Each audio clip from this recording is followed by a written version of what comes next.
Pariya nga balang nagaduapo dito enti ko bakurak na nagtubo at nagalak pa iti sabong dapay sabong legal man. Nagaduman data lakay, nagalam. Wala, di dyan likod may salag na disto kinagalak dato eh. Wow! Nagado. Oh, di ba? Ila oktay dapat iti ko iti Baguio beans nga bukal.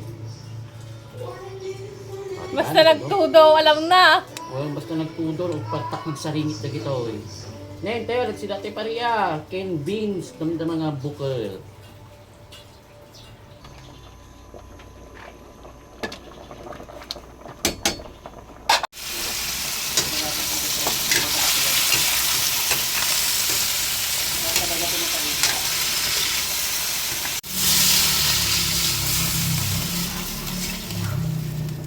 Ilagay ko na rin po dito ang pata para dito na minsan na silang kuhan madurog, lumambot. Luto na, hindi na napigyohan.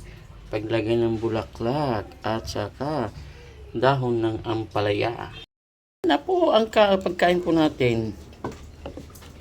Tawag nila ito yan. Basta maulan. Baguio beans. Basta maulan, mga buto-buto po. Yan po, buto. Ayun, malambot na siguro yan. Pero masarap. Baguio beans. At saka meron po tayong bulaklak. Ayan o, yung bulaklak po natin. Ang sarap po. At saka dahon ng ampalaya. Tara na po, kain na po tayo. Ay, thank you Lord. Amen.